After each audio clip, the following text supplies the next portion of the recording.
आगे का question set का 6 नंबर का, if A and B are two sets then A minus B union B minus A union A intersection B is equal to. देखिए मैंने पहले भी कहा था कि जब भी ऐसा क्वेश्चन दिखे तो वेन डायग्राम को प्रेफर करना इसका सॉल्यूशन फाइंड आउट करने के लिए, टाइम कम लगेगा।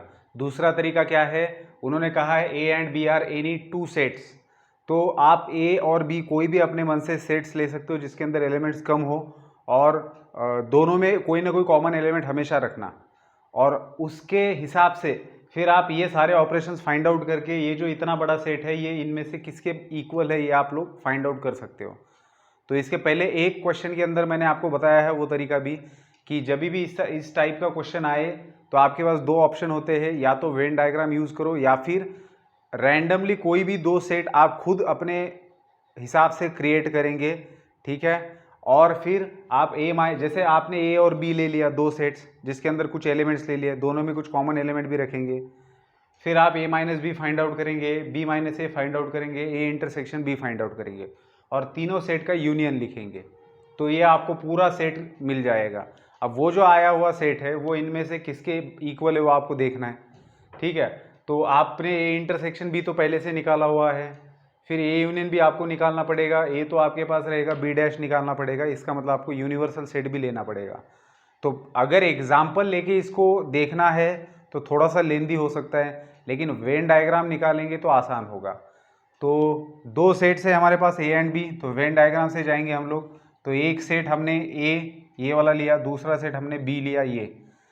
अब मैं फिर से आपको बताऊं कि मैंने यहाँ पर कॉमन पोर्शन रखा है दोनों सेट में। उन्होंने कहा है दो सेट कैसे भी हो सकते हैं, तो मैंने दो सेट ऐसे लिए जिसके अंदर कॉमन पार्ट है, तो ए एंड बी इन दोनों में इतना पोर्शन कॉमन है। अब ए माइनस बी क्या होता है ये मैंने आपको पहले ही बताया है। ए माइनस बी का मतलब क्या है, ए सेट में से बी वाला जितना भी पार्ट आया हुआ है ए के अंदर उसको हटाना है।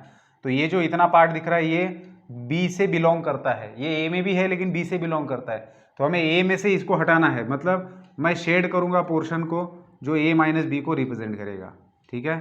तो ये जो शेडेड पोर्शन है ये बेसिकली ए माइनस बी को रिप्रेजेंट कर रहा है, पूरा सर्कल ए को रिप्रेजेंट कर रहा है, ये ए माइनस बी को रिप्रेजेंट कर रहा है। ये क्या होता है बेटा, ये हमारा ए इंटरसेक्शन बी होता है, ठीक है। ए इंटरसेक्शन बी भी चाहिए हमें, और बी माइनस ए चाहिए। बी माइनस ए क्या होगा, बी माइनस ए मतलब ये वाला पार्ट जो हॉरिजॉन्टल लाइन से मैं शेड कर रहा हूँ, बी माइनस ए। बी सेट में से ए वाले को हटा दिया, जो बच गया वो रहा B minus A. So this is shaded portion is B minus A. तो क्या पूछते हैं, ये B minus A shaded portion, ये A minus B shaded portion and ये इंटरसेक्शन, इन सबका यूनियन क्या मिलेगा आपको।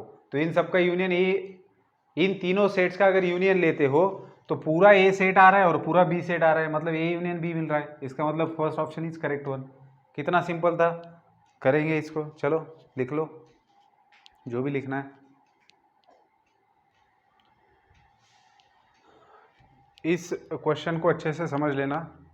दो सेट दिए आपको, एक है x और दूसरा है y, ठीक है। x सेट जिस तरीके से डिफाइन किया है तो वो सेट बिल्डर फॉर्म में डिफाइन किया है।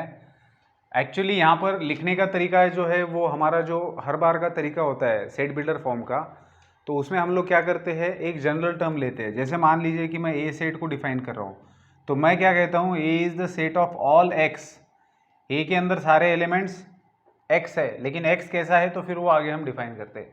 यहाँ पर क्या किया हुआ है, दोनों सेट के अंदर इसको हटा दिया है और सीधा x कैसे दिखता है वो यहाँ यहीं पर दिखा दिया है। सो दिस इज व्हाट डेफिनेशन। इस फॉर्मेट में आपको इन दो सेट्स के एलिमेंट मिलने वाले हैं, समझ लीजिए बात को। x जो सेट है, इस सेट के अंदर जो एलिमेंट्स रहेंगे तो वो इसको फॉलो करके आने वाले हैं। और इसको फॉलो करके आएंगे मतलब क्या, कि आप जो स्मॉल n है वो कहाँ से आ रहा है, कैपिटल N से। कैपिटल N क्या होता है, नेचुरल नंबर का सेट। तो नेचुरल नंबर से एक एक नंबर उठाना है और इसके अंदर रखना है, तो जो भी नतीजा मिलेगा हर बार रखने के बाद तो वो x के एलिमेंट्स बनते जाएंगे। तो सबसे पहले तो हमें क्या करना होगा, इसके अंदर x को लिखना होगा, हमें एक्चुअल में कैलकुलेशन करके लिस्टिंग मेथड में इसको लाना होगा, तभी हम लोग समझ पाएंगे कि x के अंदर कौन से एलिमेंट है और y के अंदर कौन से एलिमेंट है। तो n का वैल्यू हम लोग 1 लेते हैं, n का वैल्यू नेचुरल नंबर से आ रहा है तो नेचुरल नंबर के अंदर सबसे पहला नंबर 1 होता है। 1 लिया, 1 यहाँ पर रख दिया, और फिर क्या कैलकुलेशन आता है देखेंगे। तो 8 का पावर 1 8 ही आता है, 7 इंटू 1 7 आता है, तो 8 माइनस 7 1, 1 माइनस 1 0, तो x का पहला एलिमेंट हमें 0 मिला जब हमने small n is equal to 1 इसके अंदर रखा। अब small n is equal to हम लोग 2 रखेंगे तो 8 रेज टू 2 कितना आता है 64, माइनस 7 इंटू 2 कितना आता है 14 और ये माइनस 1, तो 14 और ये 1 15 हो गया, तो 64 माइनस 15 हमें करना है। सो 64 इसमें से हम लोग 15 को हटा देंगे तो 14 में से 5 चले गए 9 और यहाँ पर बचेगा, तो 49 आया आपका सेकंड। फिर आप n का वैल्यू 3 रखेंगे इसके अंदर, n का वैल्यू 3 रखेंगे तो कितना मिलेगा, कैलकुलेशन करना है 8 क्यूब। अभी 8 क्यूब मुझे भी नहीं पता कितना होता है तो फाइंड आउट करना पड़ेगा। सो 8 क्यूब कितना होता है, 8 8 ज़ा 64, 64 इंटू 8 करना होगा 512। सो 512 माइनस 8 इंटू 3 हमने रखा है ना, तो 8 क्यूब आ गया 512, 3 यहाँ पर रखेंगे तो 7 3 ज़ा 21 और ये 1 22 हो गया। तो 512 में से 22 को अगर हटाएंगे तो 2 में से 2 चले गए 0, 11 में से 2 चला गया 9, तो यहाँ बचा 490। ठीक है, so next number will be the 490। तो इस प्रकार से इसके नंबर आने वाले हैं। ज़रूरत लगे तो और एक दो फाइंड आउट करने होंगे, लेकिन हम लोग 3 फाइंड आउट करके छोड़ रहे हैं क्योंकि अभी हम लोग y लिखेंगे। अगर 2-4 नंबर से ही अगर हमें रिलेशन पता चलता है तो फिर बात खत्म है। ठीक है, इसके अंदर एक और चीज़ इंपॉर्टेंट चीज़ मैं बताऊंगा जिसके ऊपर गौर फरमाना बाद में मैं आपको बताऊंगा। अब y के एलिमेंट्स लिखने हैं बेटा, y के एलिमेंट्स कैसे दिख रहे हैं, 49n-14 इस फॉर्मेट को फॉलो करेंगे। तो n का वैल्यू आपको नेचुरल नंबर से उठाना है एक एक करके और इसके अंदर डालना है। n का वैल्यू 1 लिया, इसके अंदर डाला तो 49 - 49 0 मिलेगा। ठीक है, फिर n का वैल्यू 2 लिया जो यहाँ पर रखा, तो 49 इंटू 2 98, 98 में से 49 चले गए तो 49 बचेंगे। ठीक है, फिर n का वैल्यू आपने 3 रखा तो 49 इंटू 3 कितना आता है। सो हम लोग इसको ऐसे सॉल्व करते हैं, थोड़ा सा सिंपल जाएगा कि 49 इंटू 3 रखा है माइनस 49, तो दोनों में से 49 को कॉमन लेते हैं तो ब्रैकेट के अंदर बचेगा 3 - 1 दैट इज़ 49 इंटू 2, तो ये बन गया 98। ठीक है, अब आगे जाएंगे ऐसे ही आगे जाएंगे इसके अंदर, तो n की जगह 4 रखेंगे, n की जगह 4 रख दिया तो अगेन कैलकुलेशन उसी प्रकार से आएगा, 49 इंटू 3 करना होगा। ठीक है, तो 49 इंटू 3 कितना आता है 147। ठीक है, फिर 49 इंटू, मतलब ये आप एक हिसाब से देख लेंगे तो ये 49 का टेबल ही रन होते जाएगा। शुरुआत में 0 आया है, फिर मतलब ये एलिमेंट्स कैसे है 49 इंटू 0, 49 इंटू 1, 49 इंटू 2, 49 इंटू 3 ऐसे आते जाएंगे। तो हमें इसके अंदर के एलिमेंट्स पता चल चुके हैं। अब आप सोचना कि इन दोनों में कौन सा रिलेशन हो सकता है इन दो सेट्स में। उन्होंने हमसे क्या पूछा है कि x सेट ऐसा दिखता है, y सेट ऐसा है, इन दोनों के एलिमेंट्स हमने लिख दिए हैं। तो बताइए, अब ये तो बेकार ऑप्शन हो गया, ये दोनों इक्वल कतई नहीं हो सकते। क्यों? क्योंकि y जो है वो 49 का टेबल है, 49 का टेबल इन द सेंस कि 0 भी है उसके अंदर। वैसे 49 के टेबल में 0 भी आता है, हर टेबल में 0 आता है अगर हम 0 से मल्टीप्लाई करें, लेकिन टेबल लिखते समय हम 1 से स्टार्ट करते लिखना, मतलब 49 इंटू 1, 49 इंटू 2 ऐसे।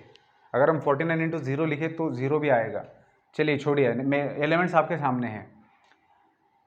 तो अगर आप देखेंगे तो ये दो सेट्स इक्वल होने के लिए क्या चाहिए, नंबर सारे सेम चाहिए। अब यहाँ पर 98 कदापि नहीं आ सकता, 49 के बाद सीधी छलांग लगी है 490 के ऊपर, और हमें पता है कि n का वैल्यू जब आपने 2 रखा तब ये मिला, n का वैल्यू 3 रखा तब ये मिला। अब n का वैल्यू 4, n का वैल्यू आगे कुछ भी रखेंगे तो इन दोनों के बीच का तो नंबर आने से नहीं रहा। ठीक है, तो इसका मतलब क्या हुआ कि ये दो सेट इक्वल तो नहीं है। दूसरी बात, क्या x इंटरसेक्शन y फाई आ सकता है, मतलब एम्प्टी सेट। मतलब अगर मैं इन दो सेट का इंटरसेक्शन ले लूँ, इंटरसेक्शन का मतलब क्या होता है, इनके अंदर के कॉमन एलिमेंट। तो अगर मैं इन दोनों में कॉमन एलिमेंट ले लूँ तो कॉमन तो मुझे बेटा यहीं पर दिख रहे कॉमन एलिमेंट, ये कॉमन है, ये कॉमन है। फिर आगे आप इसको लिखेंगे तो 490 भी मिलेगा, क्योंकि ये 49 का टेबल है तो 49 इंटू 10 490 मिलने वाला है आपको। ठीक है, तो ये भी बेकार ऑप्शन है। अब बचा सवाल इन दोनों का। अब ये सिंबल किस चीज़ का होता है, ये प्रॉपर सेट का सिंबल होता है बेटा।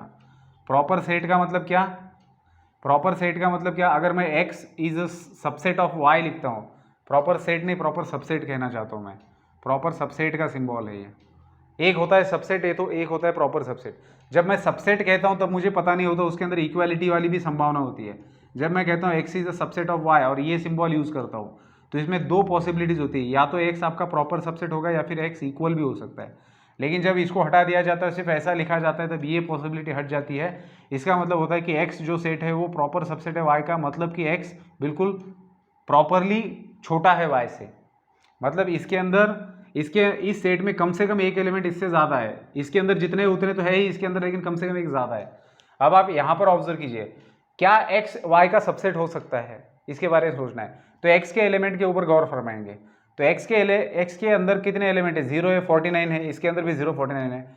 अब यहाँ पर सीधा 490 आया है और यहाँ पर भी 490 आएगा, लेकिन 490 11th पोजीशन पर आने वाला है।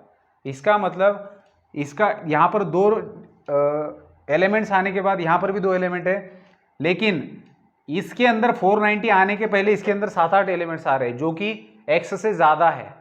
एक्स के सारे एलिमेंट्स इसके अंदर मौजूद है, मैंने लिखे नहीं है, फिर भी आप समझ सकते हो। हमें देखो, मराठीत एक म्हण आहे, शीतावरून भाताची परीक्षा करणे। शीत कळतं का तुम्हाला? तांदळाचं शीत असतं। तुम्ही ज्यावेळेस एखादा पदार्थ बनवतात त्याच्यामध्ये साखर व्यवस्थित आहे का, मीठ व्यवस्थित पडले का नाही, हे टेस्ट करण्यासाठी तो पदार्थ अख्खा तुम्ही खातात का? तुम्ही जर तांदूळ शिजवताय, भात बनवताय, तर भात शिजलाय की नाही ते बघण्यासाठी काय पूर्ण पातेलं पलटी मारतात का? नाही, तुम्ही काय करता, एक फक्त त्यातलं शीत घेतात, तो शिजला असेल तर बाकी सगळे शिजलेले आहेत। त्याच पद्धतीने आपण इथं काय करणार आहेत, पहला सेट में फर्स्ट सेट के अंदर हमें क्या दिया है, फर्स्ट सेट के एलिमेंट्स को हमने भाप लिया कि क्या क्या एलिमेंट्स इसके अंदर आ सकते हैं। सारे एलिमेंट्स लिखने की जरूरत नहीं, हमें सिर्फ इतने से ही अंदाज लगा जा सकता है कि एक्स के अंदर जितने भी एलिमेंट्स आएंगे वो सारे के सारे इसके अंदर मौजूद है, ठीक है। और वाई के अंदर उससे भी ज़्यादा है, मतलब वाई एक्स को पूरी तरीके से अपने अंदर समा ले रहा है और उसके व्यतिरिक्त उसके पास और भी ज़्यादा एलिमेंट्स है। इसका मतलब वाई जो है वो बड़ा है एक्स से, सिर्फ बड़ा है नहीं, इसके अंदर जितने एलिमेंट है सारे सबको अपने अंदर समा ले रहा है। इसका मतलब x is a proper subset of y। ये सही है, ये तो गलत हो गया। फिर अगर ये सही है तो ये अपने आप गलत हो गया। x is a proper subset of y का मतलब समझ गए ना आप, कि x के अंदर जितने एलिमेंट है वो सारे के सारे एलिमेंट y के अंदर तो है ही, लेकिन उससे भी ज़्यादा एलिमेंट है, इसलिए x is a proper subset of y। आप एक बात समझ लेना, सबसेट के अंदर बहुत से बच्चों को कन्फ्यूजन ये होता है, जैसे मान लो कि मैंने a इज इक्वल टू 1 2 3 लिखा and b is equal to मैंने लिखा 1 2 4 5। अब ना तो a b का सबसेट है और ना b a का सबसेट है। क्यों? अब आप समझना, अगर a को b का सबसेट होना है, मतलब अगर मैं ये लिखना चाहता हूँ a is a subset of b, तो a के सारे एलिमेंट b के अंदर मौजूद होने चाहिए। अगर आप देखेंगे तो 1 2 ये जो दो एलिमेंट है ये b के अंदर मौजूद है, लेकिन ये जो तीसरा है ये b के अंदर है नहीं। तो b के अंदर यहाँ पर 3 ही एलिमेंट है। अब यहाँ पर आप इसके अंदर इन्फिनिट एलिमेंट लिख दो 3 को छोड़ के, और आगे आप जितनी मर्जी लिख दो, तो b सेट चाहे जितना बड़ा हो, लेकिन उसके अंदर अगर आप a का एक भी एलिमेंट नहीं लेते हो, तो क्योंकि इसके अंदर 3 एलिमेंट है और इसके अंदर बहुत ज़्यादा, इसलिए आप इसको इसका सबसेट नहीं बोल सकते। सबसेट का पहला रिक्वायरमेंट ये होता है कि जिसको भी आप दूसरे सेट का सबसेट कह रहे हो, जैसे यहाँ पर मैं a को b का सबसेट कह रहा हूँ, तो a के सारे एलिमेंट्स b के अंदर होने ही चाहिए। हाँ, अगर a के सारे एलिमेंट b के अंदर आ गए, जैसे मान लो ये आ गया और इसके अलावा और एलिमेंट है, फिर a बन गया b का प्रॉपर सबसेट। क्यों? क्योंकि a के अंदर सिर्फ 3 ही एलिमेंट है, वो 3 तो b अपने पास भी रखता है, उसके अलावा भी b के पास बहुत सारे हैं। इसका मतलब b अमीर है a से, और b अमीर है a से मतलब ये छोटा है b से, ये छोटा है b से मतलब ये प्रॉपर सबसेट है b का, ठीक है। तो समझेंगे अच्छे तरीके से इस बात को। तो option number A is correct, लिखेंगे इसको।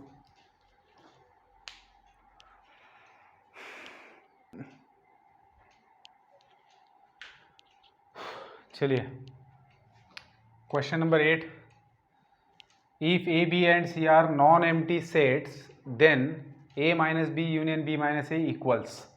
तो इसको भी हम लोग वेन डायग्राम से सॉल्व करेंगे। याद रखना, कभी भी इस तरीके के दिखेंगे बड़े वाले ज़्यादा स्टेटमेंट्स जिसके अंदर बहुत सारे ऑपरेशंस दिख रहे हैं, तो हमेशा वेन डायग्राम यूज़ करना आसान रहेगा। तो a माइनस 3 सेट्स है हमारे पास, नॉन एम्प्टी सेट्स है, ठीक है। तो A B and C are the, कुछ गड़बड़ हो गया क्या? सी का तो यहाँ पर मैंने कुछ अलग ही एग्जाम्पल लिख दिया क्या? A B and C are non empty sets then a minus B union b minus A equals, अच्छा तो इसमें तो कोई सी का जिक्र ही नहीं है, तो सी तो बेकार में दे रखा है, सी का कोई मतलब ही नहीं है, सी सेट का कहीं पर यूज़ ही नहीं, ना तो ऑप्शन में कहीं पर दिख रहा है ना क्वेश्चन के अंदर है। तो मुझे ऐसा लगा कि मैंने आधा क्वेश्चन एक का लिखा आधा दूसरे का, लेकिन नहीं सही है। तो ठीक है, जानबूझ के दिया होगा कुछ कन्फ्यूजन क्रिएट करने के लिए, इसका तो कोई मतलब नहीं है। ए माइनस बी, ए और बी दो ही सेट की ज़रूरत है हमें, ठीक है। तो ए सेट लेते हैं एक, दूसरा बी लेते हैं। तो ए माइनस बी का मतलब आपको पता है अच्छे तरीके से कि वो वाला हिस्सा ए का जो बी के अंदर मौजूद नहीं है, एंड बी माइनस ए का मतलब पता है कि वो वाला बी का हिस्सा जो ए के अंदर मौजूद नहीं है, ठीक है, मतलब जो ए से परे है। तो ये है आपका ए माइनस बी और ये है आपका बी माइनस ए। तो ये किसके इक्वल है ये पूछा है। तो देखिए, पूरा ए और पूरा बी इनको अगर मिला है तो इसको कहा जाएगा ए यूनियन बी, और ये जो बीच वाला पार्ट है ये इनका कॉमन पार्ट है, इसको कहा जाता है ए इंटरसेक्शन बी। तो आप अगर देखेंगे ध्यान से तो हमें क्या करना है, शेडेड पोर्शन जो है मतलब A minus B and B minus A, इनका यूनियन, मतलब इन दोनों को अगर इकट्ठा एक साथ सेट लिखा जाए इनका, तो ये किसके बराबर होगा ये पूछा है।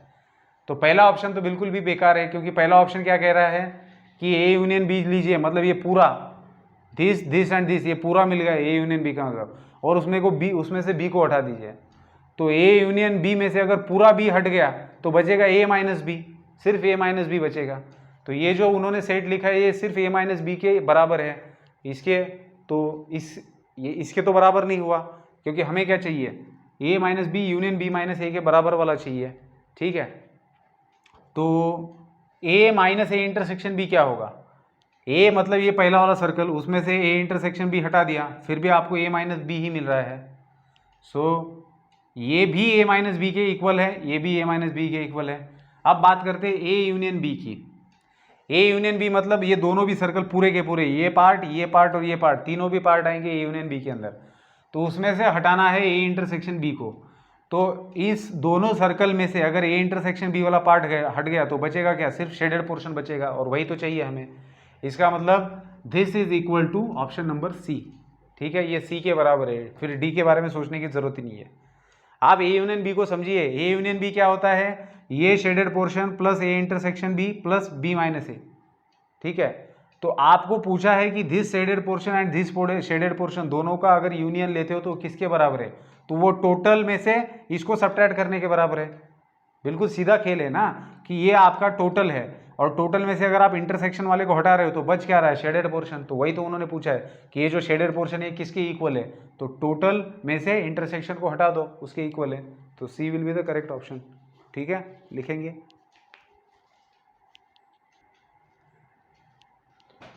चलिए क्वेश्चन नंबर 9। इस क्वेश्चन के अंदर आप डी मॉर्गन्स लॉ यूज़ करके डिस्ट्रीब्यूटिव प्रॉपर्टी यूज़ करेंगे तो आपको आंसर मिल जाएगा। तो दो सेट से ए एंड बी आपके पास और ये दे रखा है, सो ये किसके बराबर है इन चार ऑप्शन में से, यह हमें फाइंड आउट करना है।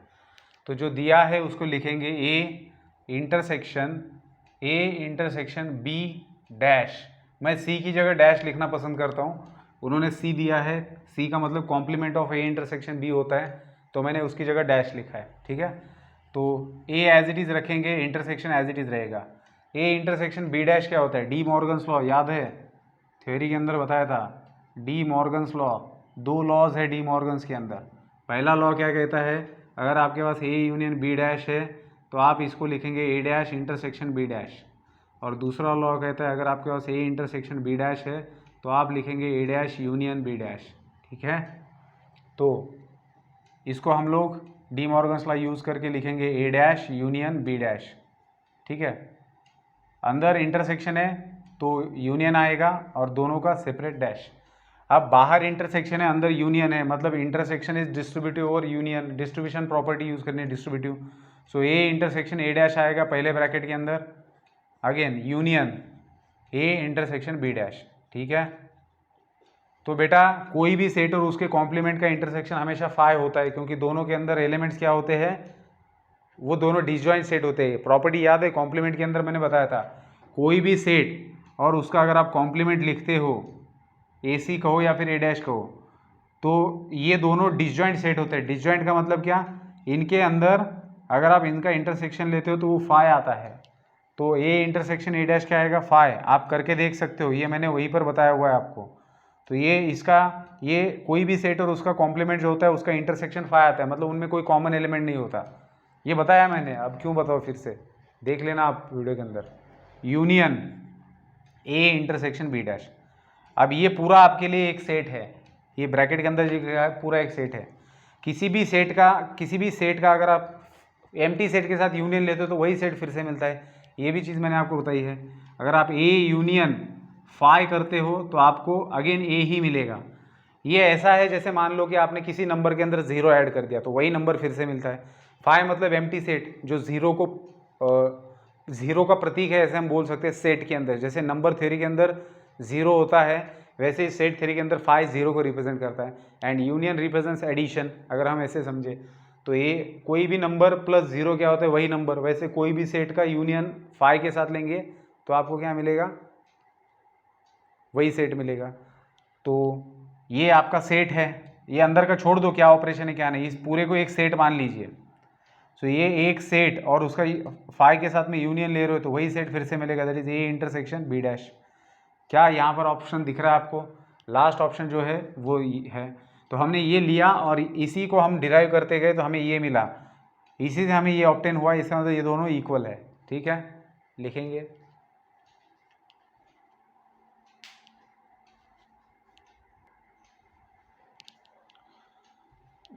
बेटा। वेन डायग्राम के ऊपर सवाल है, पूछते हैं कि जो फिगर दिया हुआ है उसके अंदर जो शेडेड पोर्शन दिख रहा है वो नीचे दिए गए चारों ऑपरेशंस में से किस ऑपरेशन को रिप्रेजेंट कर रहा है। तो अगर आप ध्यान से देखेंगे तो यहाँ पर ए बी सी 3 सर्कल्स है, और ये जो 3 सर्कल्स है इनमें आपस में कुछ ना कुछ कॉमन पार्ट भी दिखाई दे रहा है। तो A B and C, these are the 3 sets which are represented by Venn diagram, that is closed figure circle. अब आप ध्यान से देखेंगे तो हमें शेडेड पोर्शन का सिर्फ रिप्रेजेंटेशन पूछा है कि शेडेड पोर्शन इनमें से किससे रिप्रेजेंट किया जा सकता है। तो अगर आप देखेंगे तो ए जो सर्कल है सिर्फ उसी सर्कल में का कुछ पार्ट शेडेड है, और उस ए सर्कल का जो पार्ट बी और सी के साथ में आपको कॉमन दिख रहा है उस पार्ट को हटाया गया है। अगर ध्यान से देखेंगे तो देखिए, इतना अगर आप पार्ट देखेंगे, ये वाला पार्ट अगर आप देखेंगे तो ये किसका हिस्सा है, ये वाला पार्ट जो है ये सेट सी का हिस्सा है। और अगर इस पार्ट को देखेंगे तो ये पार्ट, सॉरी मैंने क्या किया, एक सेकेंड, हाँ सही तो है।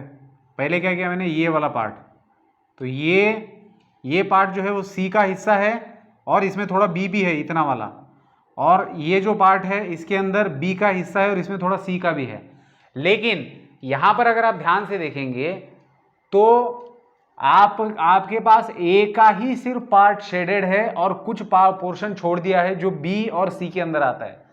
तो अगर आप देखेंगे तो हम ऐसा नहीं कह सकते कि पूरा जो बी सेट है और पूरा जो सी सेट है उसको किसी भी तरीके से शेडेड पोर्शन में नहीं लिया गया। दिख रहा है आपको, ये जो पूरा बी सेट है और जो पूरा सी सेट है, इन दोनों में से इतना सा भी पार्ट ए के अंदर शेडेड पोर्शन में इंक्लूडेड नहीं है। इसका मतलब आप इस जो पार्ट इंक्लूडेड नहीं है वो क्या है, वो बी यूनियन सी है। ये पूरा सर्कल बी और पूरा सर्कल सी, तो ये पूरा क्या बन गया, बी यूनियन सी। और ए में से बी यूनियन सी को हटाया जा रहा है। इतना जो पार्ट देखिए, मैं डॉटेड कर देता हूं, ये जो डॉटेड पार्ट आपको दिख रहा है ये जो है ये बी यूनियन सी का हिस्सा है। डॉटेड पार्ट जो है वो ए का भी हिस्सा है और बी यूनियन सी का भी हिस्सा है। लेकिन ए में से इस डॉटेड पार्ट को हटाया गया है जो बी यूनियन सी का हिस्सा है, मतलब ए में से इसको सब्ट्रैक्ट किया गया है। सिंपल सी बात है, ठीक है। तो आप अगर ए में से बी यूनियन सी को हटा देते हो तो आपको क्या मिल रहा है, शेडेड पोर्शन मिल रहा है। तो जो इसका आंसर रहेगा that will be the option number D. ठीक है, मजा आता है वेन डायग्राम को समझने में। क्वेश्चन नंबर 11 बेटा, क्या दिया है क्वेश्चन के अंदर, कंसिडर द फॉलोइंग रिलेशंस। हमें 3 रिलेशंस यहाँ पर दिए हैं 2 सेट्स के बीच में, 2 या 3 सेट्स है। तो a minus B is equal to a minus A intersection B, A is equal to A intersection B union A minus B union C is equal to this. तो पूछते हैं कि विच ऑफ दीज इज और are correct.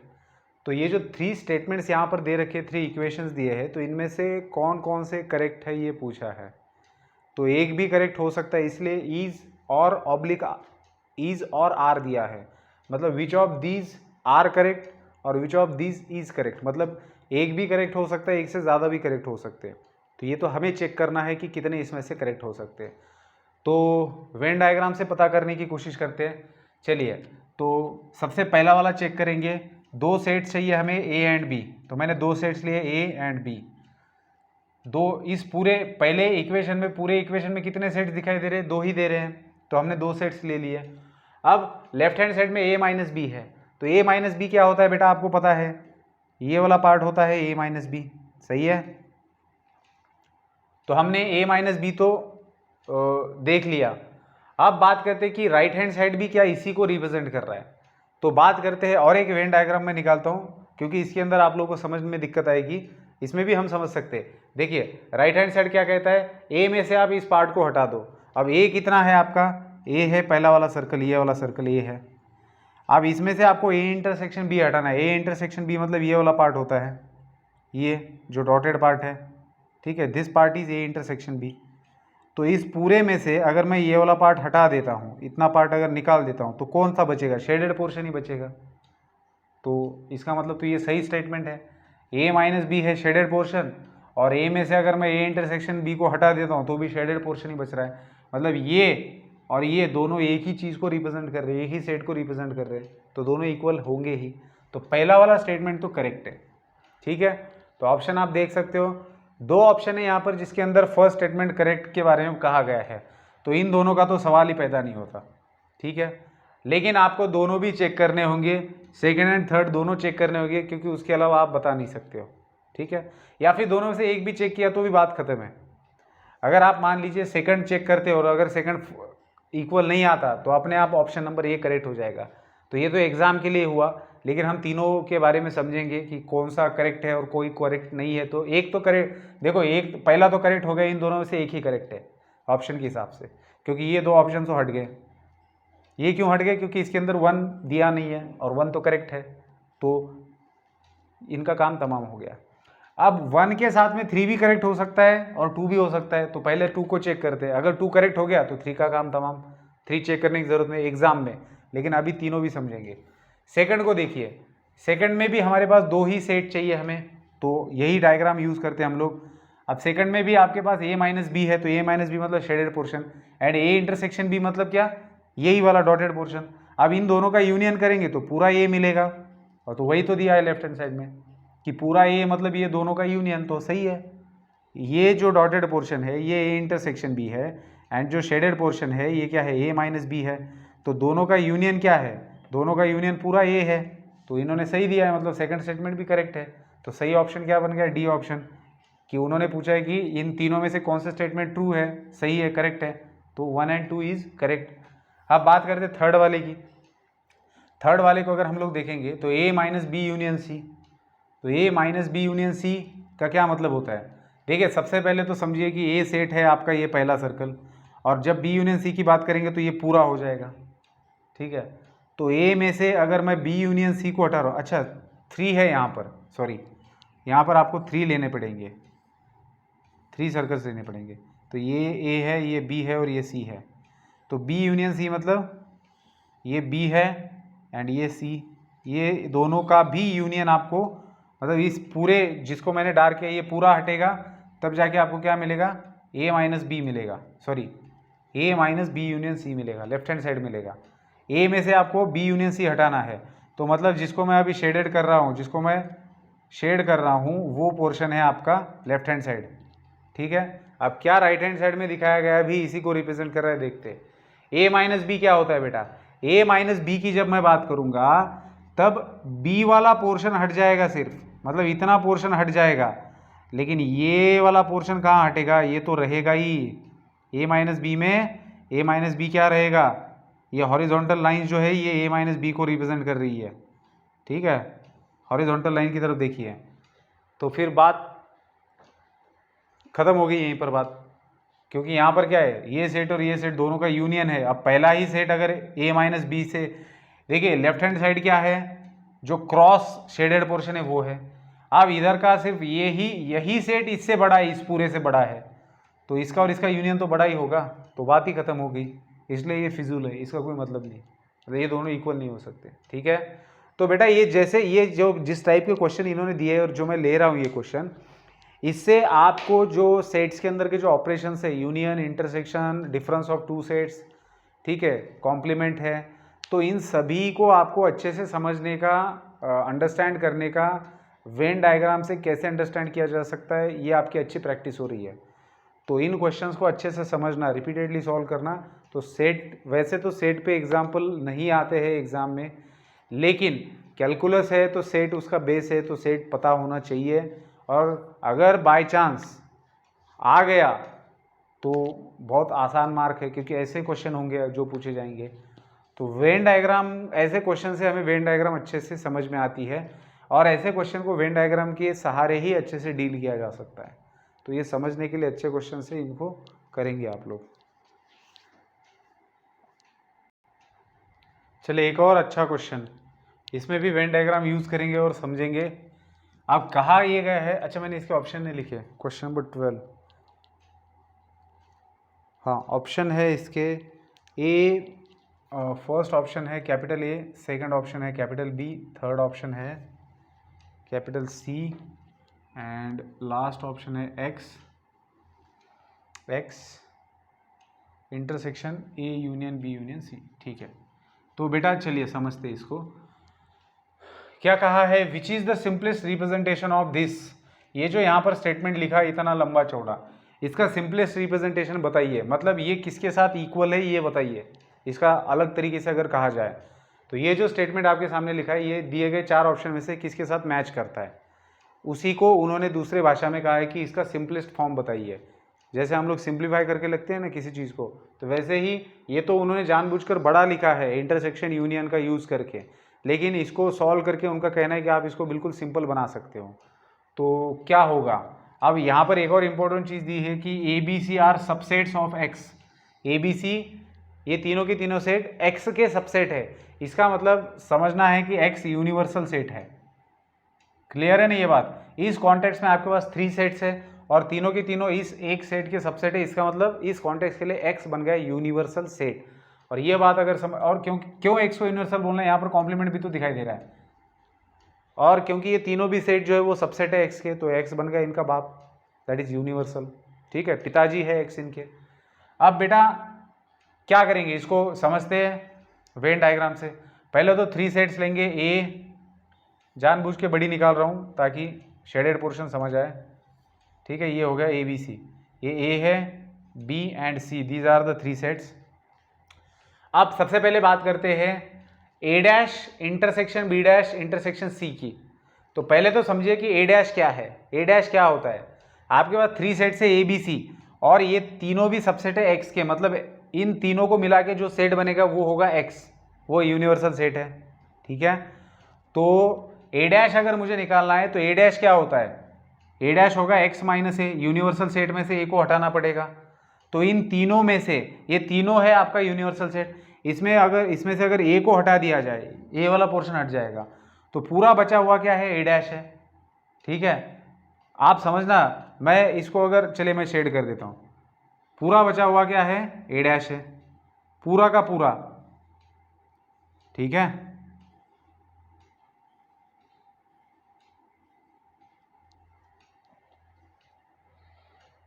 Universal set में से ए dash का मतलब क्या, यूनिवर्सल सेट में से ए के एलिमेंट हटाने हैं, तो ए का पार्ट भी नहीं आएगा इसके अंदर, तो कौन सा आएगा, हाँ ये वाला पार्ट आएगा। ए डैश का मतलब क्या, कि पूरा जो आपका यूनिवर्सल सेट है उसमें से पूरे ए को हटा दिया, तो ये जो सर्कल है इसमें कहीं पर भी मेरा शेडेड पोर्शन नहीं गया है, तो अभी मैंने जिसको शेड किया है वो क्या है, ए डैश है। अब अगर मुझे बी डैश निकालना है, तो बी डैश का मतलब क्या हुआ कि बी सर्कल को पूरा खुला छोड़ दो, मतलब पूरे तीनों में से बी सर्कल को हटा दो। तो अगर मैं बी डैश की बात करूंगा तो मैं थोड़ा सा क्रॉस लिख देता हूँ, क्रॉस करता हूँ इसको। ठीक है। तो बी डैश मतलब ए एंड सी के अंदर जाएगा, ए एंड सी के, बी को छोड़ दो पूरा खाली। तो जो आपको ऐसे तिरछे वाले लाइंस दिख रहे हैं वो किसको रिप्रेजेंट कर रहे हैं, बी डैश को। अब बात करते हैं सी, सी तो आपको पता है।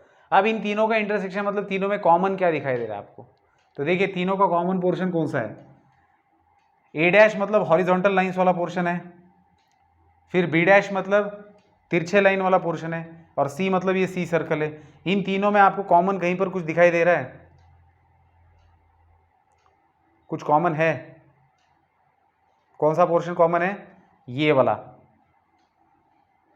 देखिए ये देखो, अब ये तो ये सर्कल सी है, जहां पर तिरछी लाइंस और हॉरिजॉन्टल लाइंस मैच हो रही है वो तो ए डैश एंड बी डैश का इंटरसेक्शन है, ये तो बात क्लियर है। A dash and B dash का इंटरसेक्शन कहां पर, जहां तिरछी और हॉरिजॉन्टल लाइंस मैच हो रही है और रेक्टेंगल बना रही है, सॉरी पैरेललोग्राम बनाते हुए दिखाई दे रही है। तो जहां पैरेललोग्राम बन रहे हैं वो ए डैश एंड बी डैश का इंटरसेक्शन है, लेकिन वो मौजूद है सी के अंदर, मतलब वो तीनों का भी कॉमन पार्ट हो गया। तो जहां जहां ये पैरेललोग्राम बने हैं,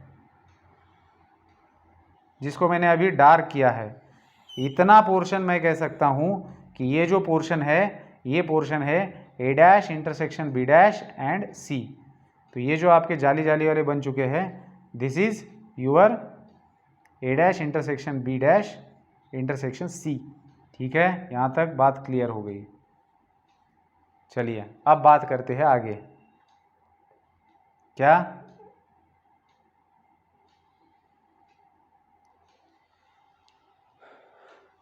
B intersection C, B intersection C मतलब क्या, बी और सी के अंदर जो कॉमन एलिमेंट है, तो ये बी सर्कल हो गया और ये सी सर्कल हो गया। इनमें कॉमन क्या दिखाई दे रहा है आपको, ये और ये वाला पार्ट कॉमन है। ठीक है, तो इसमें मैं क्या कर देता हूँ, ये ऐसे डॉट निकाल रहा हूँ, तो बी और सी में ये डॉटेड पोर्शन कॉमन है।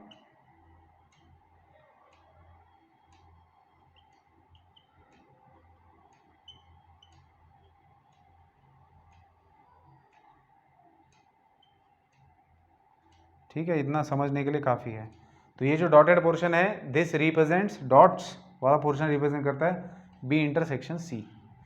एंड ए इंटरसेक्शन सी कौन सा है, ए एंड सी में कॉमन कौन सा है, ये डॉट वाला कॉमन है। एंड अगेन क्या करूँ अब मैं इसको ये कर देता हूँ ऐसे,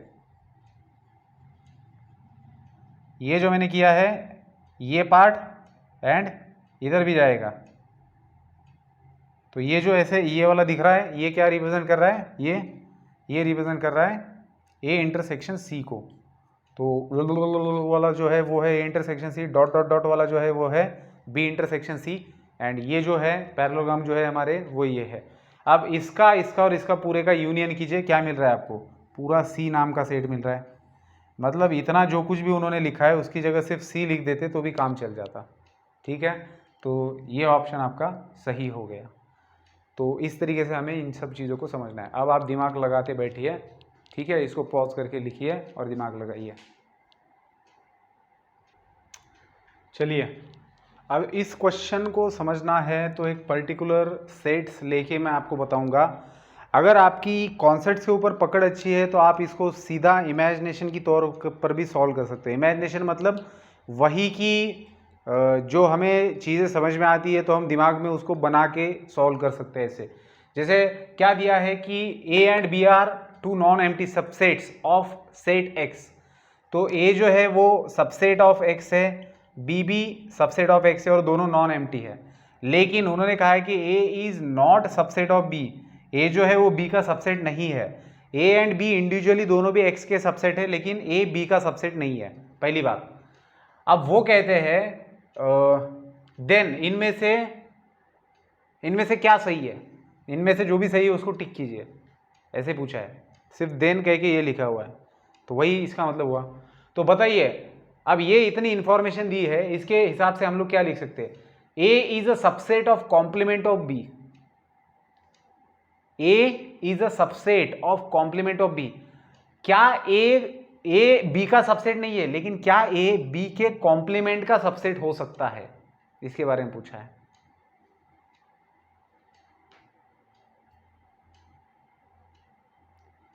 गारंटेड नहीं कह सकते, हर सेट के लिए ऐसे होगा ये नहीं कहा जा सकता, क्योंकि समझना क्या कह रहे हैं, A is a subset of complement of B, B का कॉम्प्लीमेंट। अब आप देखना B is a subset of X है, मतलब यहां पर इस कॉन्टेक्स्ट में एक्स बन गया यूनिवर्सल। जैसे अगर हम एग्जाम्पल पर्टिकुलर लेना चाहे तो मैं ए लेता हूं 1 2 3 एंड बी मुझे ऐसा लेना है ताकि ए इज नॉट, ए तो एक्स का सबसेट, ये तो एक्स तो बाद में लिखेंगे हम लोग, लेकिन ए बी का सबसेट ना बन जाए, ऐसे मुझे बी को चुनना है। तो मैं अगर मान लो कि बी 4 5 6 लेता हूं, ठीक है, अब इसके अंदर आप चाहो तो 3 भी डाल सकते हो, 3 4 5 6 एक कॉमन रखेंगे, तो इस केस में हम लोग ए को बी का सबसेट नहीं कह सकते। अब मुझे एक्स लिखना है, तो एक्स जो है वो इन दोनों को भी अपने अंदर समा लेता है, तो एक्स को हम लिखेंगे 1 2 3 4 5 6। इसके अलावा भी आप चाहो तो नंबर इसके अंदर ऐड कर सकते हो। अब ये दी गई कंडीशन, तीनों भी कंडीशन इसके अंदर सेटिस्फाई हो चुकी है। अब ऑप्शन चेक कीजिए, पहला ऑप्शन सही हो सकता है कि नहीं। क्या ए सबसेट बन सकता है कॉम्प्लीमेंट ऑफ बी का? अब बी का कॉम्प्लीमेंट मतलब क्या, बी डैश, और बी डैश कैसे लिखा जाता है, X minus B. Universal set में से बी को हटाना है, तो यूनिवर्सल सेट में से अगर मैं बी को हटा देता हूं तो 3 4 5 6 हट जाएगा और बचेगा सिर्फ 1 2। अब ये कह रहे हैं कि A is a subset of complement of B, A जो है वो सबसेट हो रहा है कॉम्प्लीमेंट ऑफ बी का। तो ए के अंदर देखिए कितने एलिमेंट है, 3 एलिमेंट है, और बी डैश के अंदर तो 2 ही एलिमेंट है, तो ए तो सबसेट नहीं बन सकता। आप ऐसे भी सेट ले सकते हो कि जिससे ए सबसेट बन जाए, लेकिन ये जो स्टेटमेंट दिए है ये यूनिवर्सल ट्रू के लिए दिए हैं, मतलब ये सभी सेट्स के ऊपर अप्लाई होने चाहिए, ठीक है। तो इसलिए पहला ऑप्शन तो खत्म। दूसरा, B is a subset of A, ये तो मतलब बिल्कुल वाहियात है। देखिए ये ए और बी दोनों भी एक दूसरे के सबसेट है, और इन्होंने कहा है कि A is not subset of B. अगर ए बी का सबसेट नहीं है तो बी ए का सबसेट होने का सवाल ही पैदा नहीं होता, ठीक है ना। मतलब A is not subset of B, तो आप कैसे कह सकते हो कि B is a subset of A? क्योंकि होता क्या है, जब मैं ये कह रहा हूं कि A is not subset of B, तो इसका मतलब है कि दोनों के अंदर कम से कम एक ऐसा एलिमेंट है कि जो इसमें प्रेजेंट है और उसमें नहीं है, या फिर बिल्कुल भी अलग अलग हो सकते हैं। तो अगर आप ऐसा सेट लिख सकते हो कि आप, कि जिसके अंदर A is not subset of B, जैसे यहीं पर देख लो ना कि ए यहाँ पर बी का सबसेट नहीं है, तो बी सबसेट बन रहा है क्या? कोई बच्चा सोचेगा कि नहीं, मैं ऐसा सेट ढूंढ निकालता हूँ कि जिसमें ए बी का सबसेट हो रहा है। जैसे मान लेते हैं कि ए लिखा मैंने 1 2 और बी लिखा मैंने 1 2 3, तो A is a subset of B. अगर A is subset of B बन गया तो बी सबसेट बनेगा ही नहीं। अच्छा, अब हमारे पास क्या है, A is not subset of B है।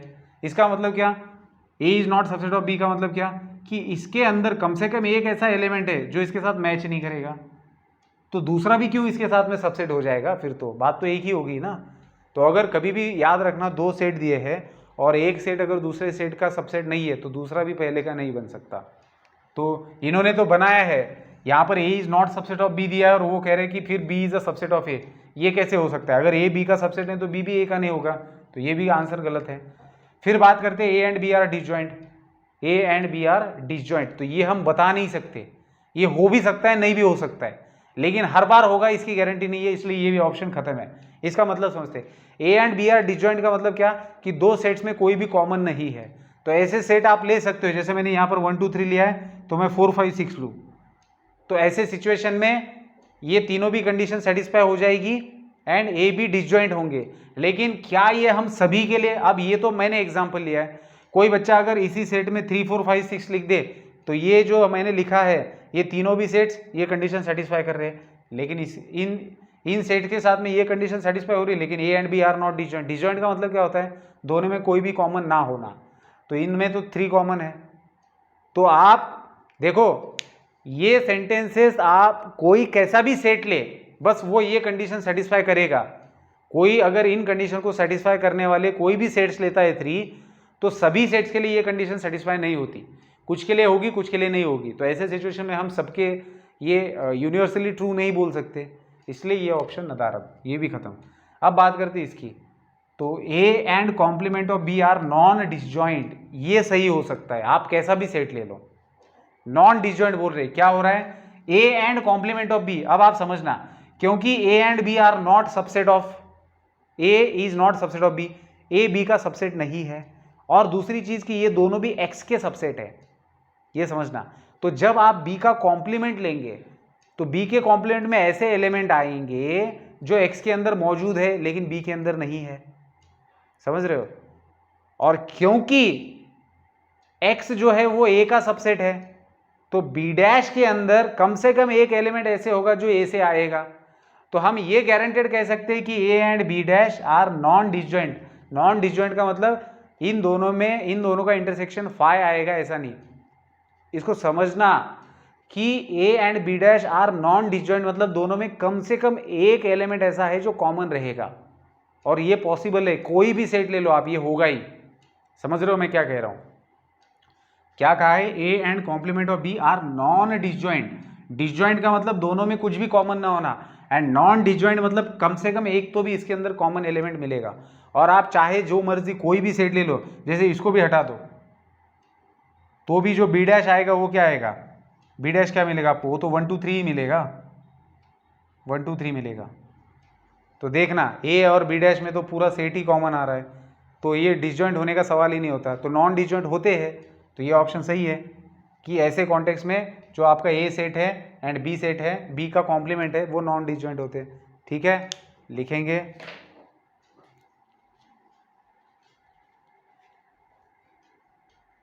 चलिए बेटा, इस वीडियो का लास्ट क्वेश्चन, और ये क्वेश्चन इंपॉर्टेंट है, ऐसे क्वेश्चन पूछे जाते हैं एग्जाम में, मतलब अगर पूछना है तो पूछ सकते हैं ऐसे क्वेश्चन।